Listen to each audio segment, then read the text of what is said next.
Kwa niaba ya Waziri wa Viwanda na Biashara, naomba sasa nijibu swali namba 66 la Mheshimiwa Ado.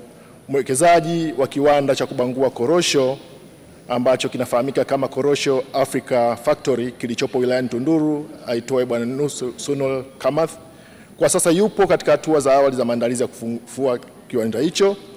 Wizara inaendelea kushirikiana kwa karibu na mwekezaji ili kiwanda hicho kirudi katika uzalishaji na kuendeleza kulingana na mahitaji yaliyopo. Naomba kuwasilisha Mheshimiwa Mwenyekiti. Mheshimiwa Ado, swali la nyongeza.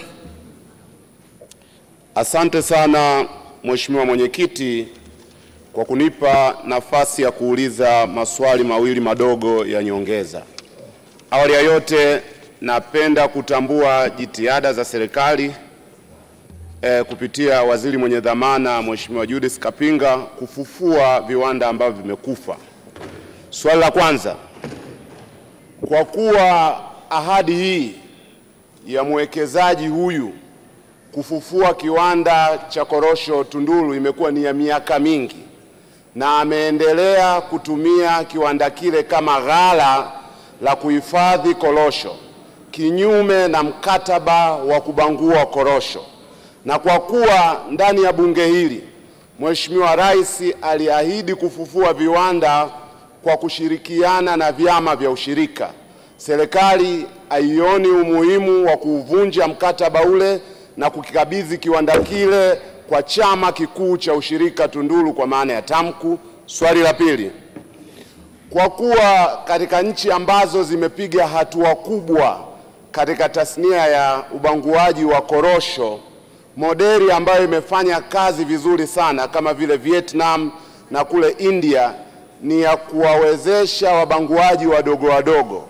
wizara haioni ni wakati muafaka sasa wa kuwawezesha wabanguaji wadogo wadogo wilayani Tunduru hasa kwa kushirikiana na vyama vya ushirika vya msingi kwa maana ya AMCOS? Majibu, Mheshimiwa Naibu Waziri. Mheshimiwa Mwenyekiti, kwa niaba ya Waziri wa Viwanda na Biashara, naomba nijibu maswali mawili ya nyongeza ya Mheshimiwa Ado Shaib Ado, mbunge wa Tunduru. Mheshimiwa Mwenyekiti, kwanza nikiri, ni kweli Mheshimiwa Rais alitoa ahadi ya kufufua kiwanda cha kubangua korosho wilayani Tunduru, lakini pia Mheshimiwa Mwenyekiti, naomba nizungumzie dira ya maendeleo kwa maana ya Vision 2050. Sekta binafsi ndio msingi ambao tunaenda kuimarisha mnyororo wa thamani, lakini nguzo kuu ni uchumi imara, jumuishi na shindani. Katika hilo, utekelezaji wa ahadi ya Mheshimiwa Rais tumeanza kusimamia utekelezaji wake. Hivi tunavyozungumza, mwekezaji ameahidi ndani ya msimu huu wa 2026 anaenda kuanza shughuli za uzalishaji, lakini pia tumekuwa tukitoa hamasa kwa sekta binafsi, hasa vyama vya ushirika. Kwa mfano, kule Tunduru TAMCU wameonyesha njia kwa vyama vingine vya ushirika, wameweza kununua eneo la ekari 4.5 katika kijiji cha Kidewele pale katika wilaya ya Tunduru na kwa ajili ya ujenzi wa kiwanda cha kubangua korosho.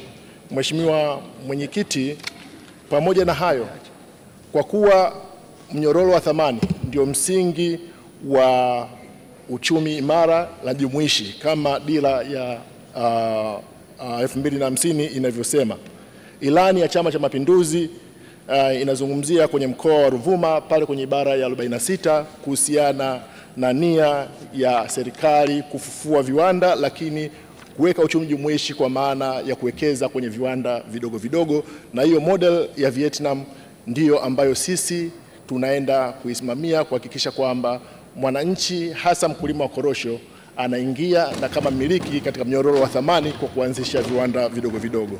Naomba kuwasilisha Mheshimiwa Mwenyekiti.